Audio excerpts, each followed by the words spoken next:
ఈరోజు మిడ్‌నైట్ 1:30కి పడుకొని మళ్ళీ 3:45కి అంతా సెహరీ ప్రిపరేషన్ కోసం అయితే నిద్ర లేచేసా. ఇంక నార్మల్‌గా అయితే ఫ్రెష్ అప్ అయ్యి వజూ అయితే చేసుకున్నాను. అండ్ వజూ చేసుకొని అయితే కిచెన్‌లోకి అయితే వెళ్ళిపోయా ప్రిపరేషన్ కోసము. అండ్ నార్మల్‌గా అయితే చపాతీ, ఈరోజు ఎగ్ బుర్జీ కాకుండా ఎగ్ ప్లెయిన్ ఆమ్లెట్ అయితే చేసుకుంటూ ఉన్నా. ఇంక ఫైనల్‌గా మన సెహరీ అయితే ఇది. అండ్ తర్వాత అయితే తహజ్జుద్ నమాజ్ అయితే చదువుకున్నా. నేను నార్మల్‌గా కూడా తహజ్జుద్ నమాజ్ చదువుతా. బట్ రంజాన్‌లో మాత్రం 99% మిస్ అవ్వకుండా చదువుతాను. అండ్ తర్వాత అయితే నా సెహరీ అయితే చిన్నగా కంప్లీట్ చేసుకొని ఇంక ఫజర్ నమాజ్ కోసం అయితే మన దగ్గరలో ఉన్న మసీద్‌కి అయితే వెళ్ళిపోయా. ఫజర్ నమాజ్ అక్కడ చదువుకొని అయితే తిరిగి ఇంటికి వచ్చేసాను. ఆ తర్వాత పడుకొని 11కి లేచి మా అమ్మ కోసం అయితే వంట చేస్తూ ఉన్నాను.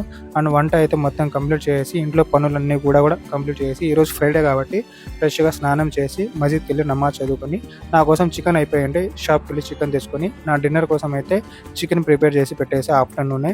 అండ్ ఇఫ్తార్ కోసం కూడా ప్రిపరేషన్ కంప్లీట్ చేసి పెట్టేసి కొన్ని లైట్లకి కనెక్షన్ బ్యాలెన్స్ ఉంటే అవి ఇచ్చుకుంటూ ఉన్నా. ఆ తర్వాత ఇఫ్తార్ టైం అయితే ఇది మన ఫైనల్‌గా ఇఫ్తార్.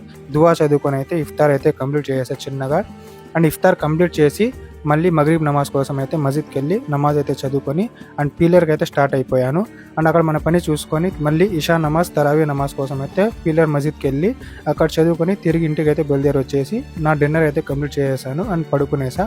మీ సెకండ్ రోజు ఎలా గడిచిందో కామెంట్‌లో తెలియజేయండి.